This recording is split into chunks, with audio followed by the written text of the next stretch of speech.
Z.A.K, and I'm going to give you guys an overview of my Slash 4x4 because probably a lot of you are wondering what it's like and how it drives because of the run video and other stuff that happened with it. And I will put out a bigger jumping video later, not like in length but the size of the jump that I'm doing.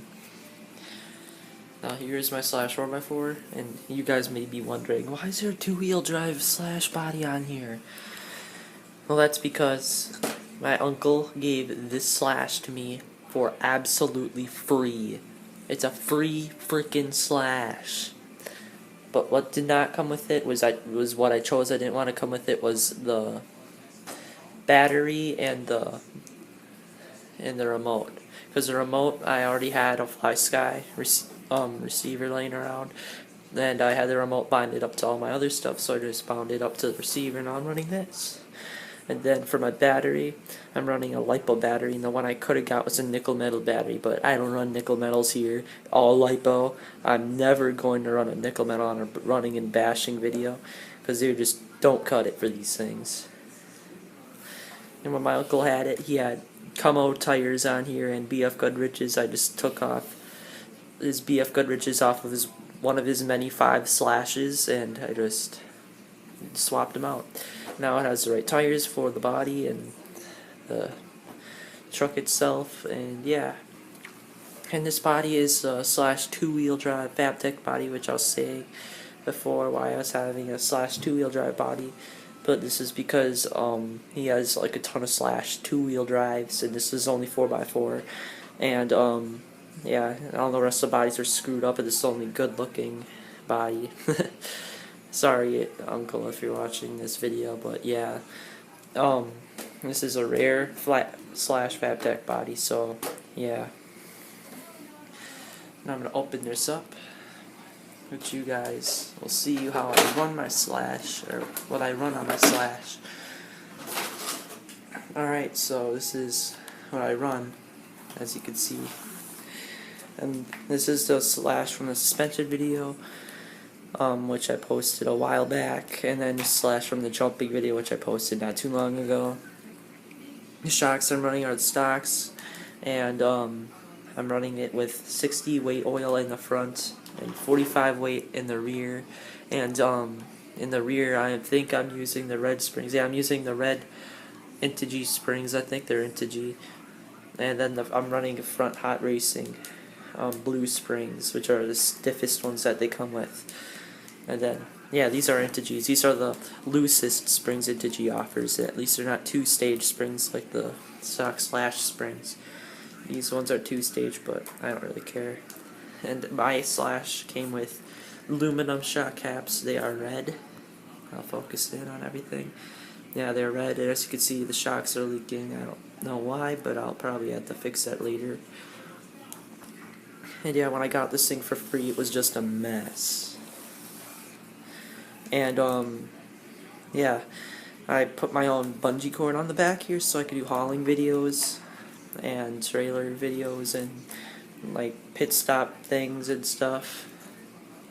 And then I put my Rustler's motor system and power system whatever in here because the Slash one I had didn't bind up very well to my FlySky for some weird reason. And I had to use my Rustler system, which when I used my Rustler's receiver too, it perfectly binded, and it was perfect for this truck. And my Rustler's motor and system and all that was also very good.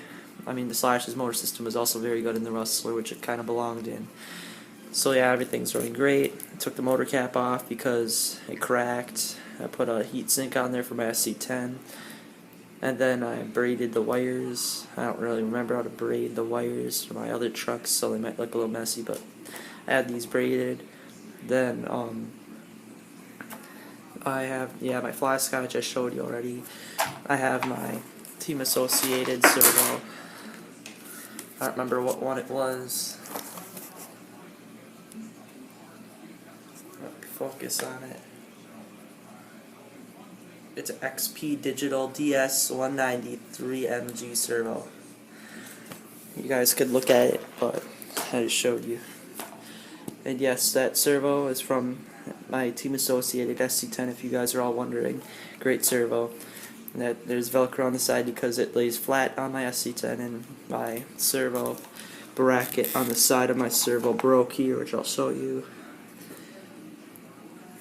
Yeah, you can see that I just put those 2 screws back. The front one almost broke in all, so I couldn't use it, but I make it work.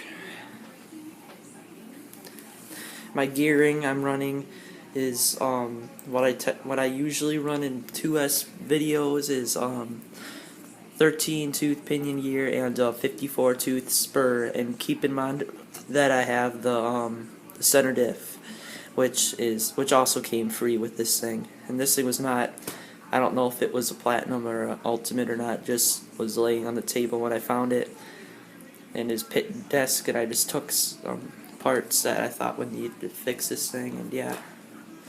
So that's what I run. And then for a 3S video, I run a 9 tooth pinion to keep the motor temps down, and then the same spur because I don't really care about the spur. The shocks, on the top I run on the rear I run on the center, on the top, and then on the bottom I run it on the second to the last, on the very end. Same thing on the front to bottom, but on the front top I'm still running it the same. So it's basically the same thing all around, just the oil and springs and the preload spacers. And yeah, by the way, if you're going to do jumping, I'd definitely put some preload in there, because I was doing my jumping video, I was bottoming out like crap, and that was just the worst thing. And also, if you're doing a jumping video, please use the slipper clutch, because the center diff will just make grinding noises. It doesn't affect anything, I don't know what it is, but it just grinds. I don't know if my uncle screwed it up before, but yeah. I have RPM rear arms because my friend was driving it, he broke it, and he didn't pay for it, so I had to go pick some up. And that's basically it. Oh yeah, he had the battery expansion kit in here to fit his huge Onyx 3S batteries. And yeah, that's pretty much it. All I broke on this, was the A-arms, the spur gear, and I don't know, I think that was it. And yeah, that's basically what I did with my